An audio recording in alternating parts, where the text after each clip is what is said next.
Welcome back. On today's edition of 5 Questions, we are going to be covering the Houston Texans. If you do enjoy the content, please consider liking and subscribing, as it would be very much appreciated.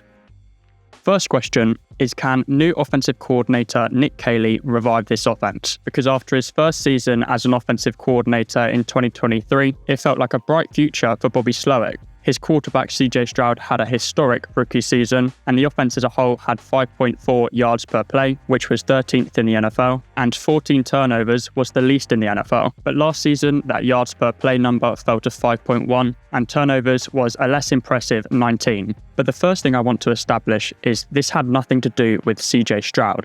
After just his rookie season, Stroud had already proven to me that he is an elite quarterback in this league, and that hasn't changed. This offense was never that talented, but in 2024, Stroud had even less to work with. The main problem was that 40.8% of Stroud's passing attempts were into the short region, which was 35th out of 43 quarterbacks. Bobby Slowick's plays were designed to target the intermediate or the deep region, and obviously these plays take longer to develop, and Stroud is the perfect quarterback for this. He thrives at holding his ground in the pocket and delivering downfield, but his offensive line was not good enough this year, and he was pressured more than any quarterback in the NFL. This led to the firing of Bobby Slowick and the hiring of Nick Caley.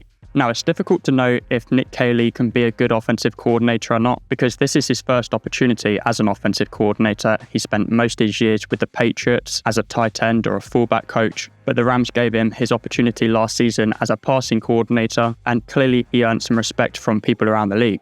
Now, what I will say about Caley is that from interviews I've seen, he seems like a bright, young, passionate offensive mind. So I do have some faith that if the tools are there for him to work with, he's going to be a good offensive coordinator. The real question is, will he have the tools to work with? And I have to say I'm conflicted, because coming into the off-season, my answer probably would have been no. The Texans needed weapons, and they needed to fix this offensive line. It was a big ask, especially considering they didn't have a first-round pick. They, however, went on to have genuinely my favourite draft of any team in the NFL. Because taking you back to my draft rankings, it's safe to say I wasn't a huge fan of this receiver class, but there were 3 receivers who, if I needed a receiver, I would have spent a first-round pick on. And it wasn't Tetairoa McMillan, it wasn't Matthew Golden, although I quite liked Matthew Golden. It wasn't Luther Burden, it wasn't Emeka Egbuka. It was Elik Ayomanor. And then, believe it or not, it was the Iowa State duo, Jaden Higgins and Jalen Noel.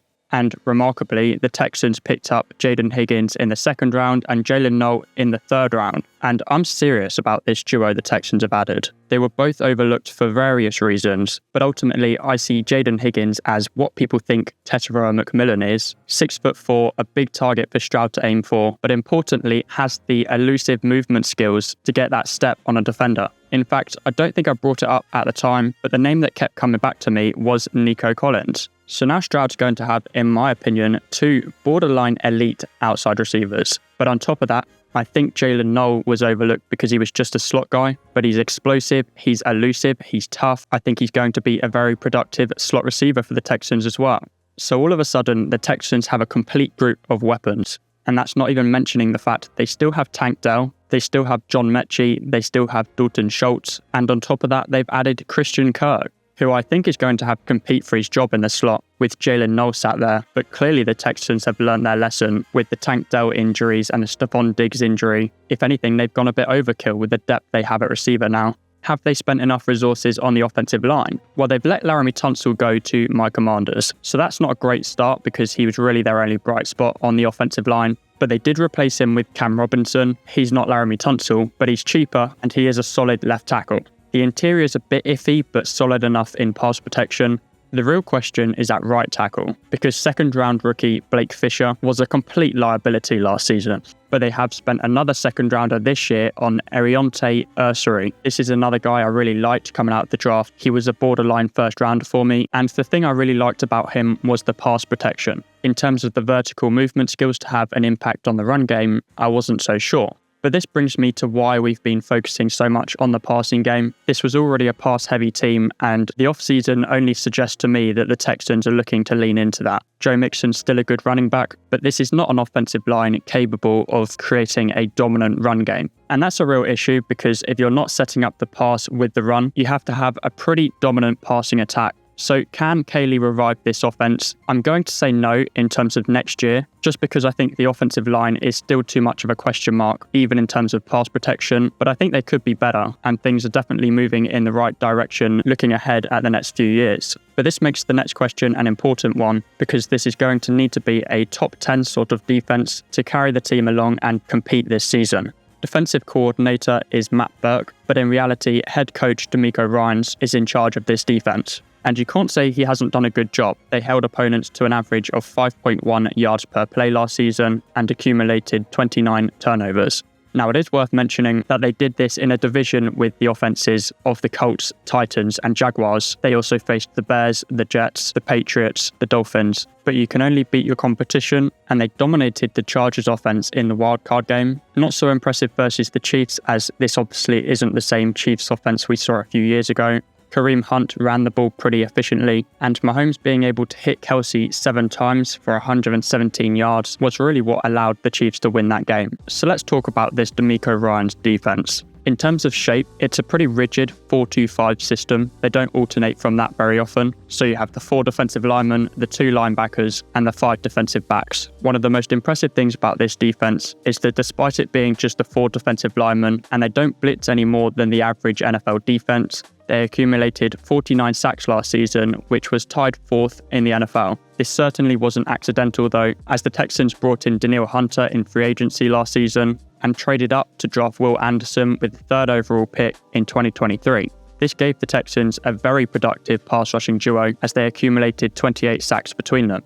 The interior isn't so dominant, but they have a handful of pass rushing focused defensive tackles, and they rotate them regularly to keep them fresh. The biggest advantage of this system though is obviously the coverage, because you've got 5 defensive backs on the field. The Texans play lots of zone and cover the field with instinctual players like Derek Stingley, Kamari Lassiter, Jimmy Ward, Jalen Petrie, and this secondary starts to look like one of the better ones in the NFL when you add CJ Gardner-Johnson to the mix. Not only does this player fit the system in terms of being instinctual, but there's a reason he spent the last 3 years in Philly and in Detroit. Gardner-Johnson has become somewhat infamous for his physicality and his attitude, so I think he actually adds some juice to the locker room as well. In terms of the flaws this defense has, I touched on the fact that this isn't the most dominant interior and that it is a more pass rushing focused interior. They cover up for this with the 2 linebackers, Azeez Al-Shaair and Henry To'oTo'o. Both of these guys are great when it comes to stuffing the run, and they also often have a strong safety or a nickel crowding the box as well for extra protection. For everything you cover up, though, a new hole appears somewhere else, because having 2 very run defense focused linebackers, you are leaving yourself vulnerable to certain offenses, and actually the Chiefs in some way were the nightmare matchup for the Texans, because they didn't have a linebacker who could even attempt to cover Travis Kelce, and the chemistry between Mahomes and Kelce means they thrive against zone coverage. So some pros and cons there, but overall a very good defense. I am going to say it'll be a top 10 defense, not just statistically, but in their genuine performance. Is it going to be good enough to carry this offense and make the Texans a genuine competitor this season? Well, we have a question about that coming up very shortly. Just before that though, did they have a successful offseason? Well, there is an element of doubt here because they let go of Laramie Tunsil. They've also had the likes of Stephon Diggs and Robert Woods move on. But I think they're looking long-term and not short-term, and I think that's wise. Arianto Ursary could be a future franchise left tackle for the Texans. I obviously love the additions of Jaden Higgins and Jalen Knoll. CJ Gardner-Johnson was an excellent addition, and they've added some depth in a few different positions where it was necessary. One thing I should throw in as well as I'm recording this video is that Nick Chubb has been signed. The Texans are pairing him up with Joe Mixon for a contract which could be up to $5 million if he hits the incentives. Obviously, with his injury history, it's hard to know what to expect. But on a cheap deal like that, it provides nothing but upside. So yes, the Texans had a successful offseason. Are they a genuine championship competitor this season though? I have to say no. The defense is very good, but not good enough to where I can just see them dominating teams in the AFC like the Ravens, Chiefs and Bills. And I do think they would have to dominate them defensively because that's what the Ravens defense, for example, is going to do to the Texans. It's a first-year offensive coordinator and this offensive line needs too much work. Looking into the future, however, could they win a Super Bowl in the next 5 years? Absolutely. The most important thing is they have an excellent young quarterback. They've got a good head coach, a promising young offensive coordinator. The defense is littered with young talent like Derek Stingley, Will Anderson, Kamari Lassiter, Jalen Petrie, and I was a big fan of the draft they've just had. So now, having looked at the Texans and the Broncos, I can begin a bit of a power ranking, and in terms of right now, I give the Broncos a slight edge. There's very little in it, but I think their floor is higher. On my long-term power ranking note, Texans take it pretty comfortably. If you are curious about how I came to that conclusion for the Broncos, feel free to go and check out the previous video. But that's all from me today. If you do enjoy the content, please consider liking and subscribing. It would be very much appreciated. Let me know what you thought in the comments below, and I'll see you next time.